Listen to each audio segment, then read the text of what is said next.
Bonsoir à tous et bienvenue dans votre magazine Santé comme tous les jeudis, 15 minutes consacrées à votre bien-être et à votre santé. C'est l'un des plus grands défis de santé publique de notre temps, lutter contre l'obésité. Et dans notre région, elle touche un enfant sur 5. On en parle avec notre invité ce soir, docteur Odile Verrier-Mine, endocrinologue, diabétologue. Vous étiez chef de service à l'hôpital de Valenciennes récemment et vous êtes surtout vice-présidente de l'association VIF Vivons en Forme. Bonsoir. Bonsoir. Merci beaucoup d'être avec nous et avec nous en plateau comme chaque semaine notre experte Tina Géréral, journaliste experte santé. Bonsoir Tina. Bonsoir Marie. Et on commence tout de suite avec les chiffres justement autour de l'obésité dans notre région.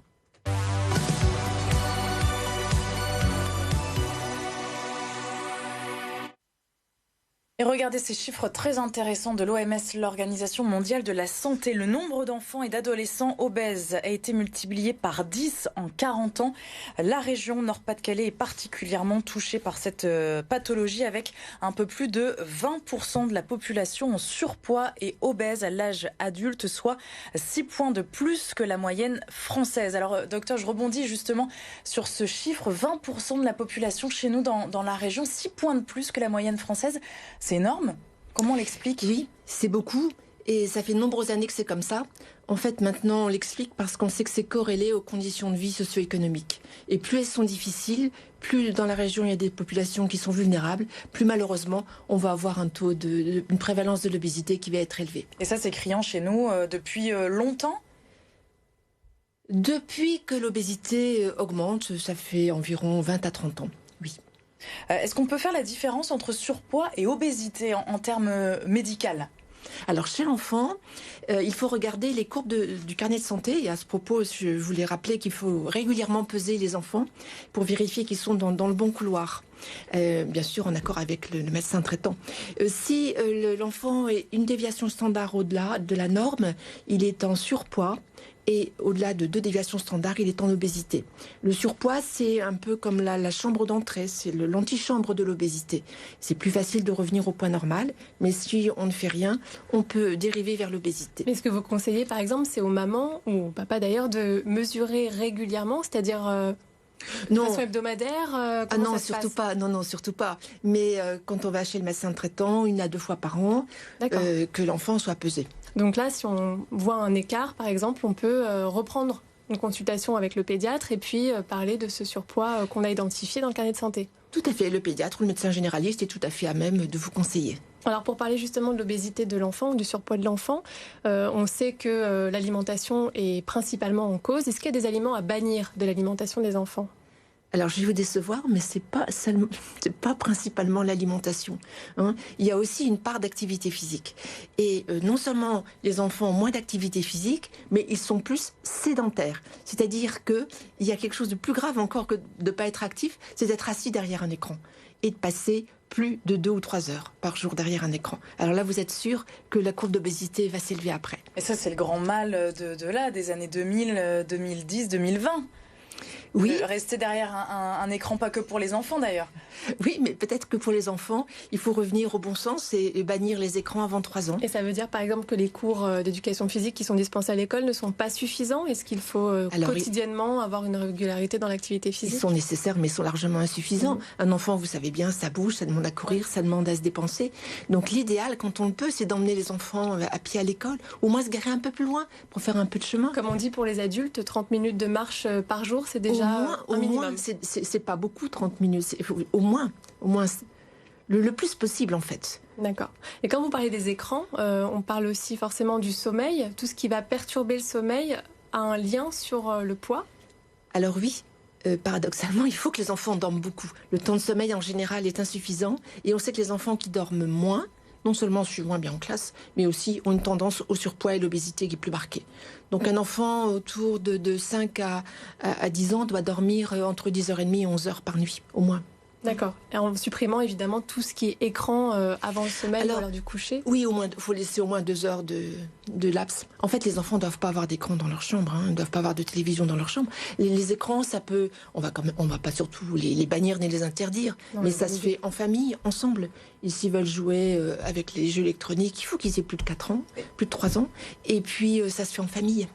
Sur les aliments, parce que c'est quand même important, alors c'est peut-être une généralité, mais pour les petits, c'est compliqué de manger des légumes. Parfois, on est difficile à 7-8 ans, et puis à 20 ans, ça va mieux. Mais comment les éduquer, nos enfants, à une bonne alimentation et à leur dire, c'est important, il faut quand même manger des légumes, tu peux pas manger que des féculents. Alors, on mange pour se réjouir, hein. Il faut se régaler quand on mange. Et les enfants qui voient les parents se régaler avec des légumes vont en manger beaucoup plus facilement. Donc il faut d'abord que les parents en mangent un peu. Et puis l'autre règle vraiment très importante, c'est d'en proposer très régulièrement. Pas beaucoup, une cuillère à café. Au moins que l'enfant goûte. Il faut proposer jusqu'à 5, 10, 15 fois le temps que les enfants s'habitue au goût. Il faut surtout pas se désespérer, il faut continuer à proposer. Alors maintenant, on peut tricher, parce qu'on peut râper les légumes, on peut présenter sous forme de potage, on peut les mettre dans une salade, on peut les manger en bâtonnet, c'est amusant de manger en bâtonnet en les trempant. Ce qui est important en tout cas, c'est de partager ce moment de repas avec des aliments plutôt équilibrés, puis de faire goûter, c'est ça. Hein. Comme dit Jean-Michel Le Cerf, on mange pour se réunir, pour se nourrir et pour se réjouir. Donc effectivement, il faut que le repas soit un moment où on se consacre aux uns aux autres. Et si on a une bouche à sucre pour le goûter, qu'est-ce qu'on évite? Est-ce qu'on évite les gâteaux ou est-ce qu'on peut quand même... Alors le goûter, c'est un moment vraiment important. Il ne faut pas sauter le goûter. Il faut laisser l'enfant manger à sa faim. Il faut commencer par lui présenter des féculents au goûter. Hein, du pain, des céréales... au moins des féculents, en quantité non limitée. Alors, si vous lui ajoutez un fruit, mais ça peut être sous forme de quartier de pomme, joliment présenté, ça peut être sous forme de bâtonnet de fruits, ça peut être une compote ou une compote qu'il a dans son sac, une compote à boire, et puis un laitage, un yaourt, des petits Suisses, un verre de lait. On peut même combiner un petit Suisse avec des fruits et puis des céréales au-dessus. Alors, est-ce que le poids de l'enfant peut être conditionné aussi par ce qui s'est passé pendant la grossesse et notamment par l'alimentation de la maman ou son poids avant de tomber enceinte?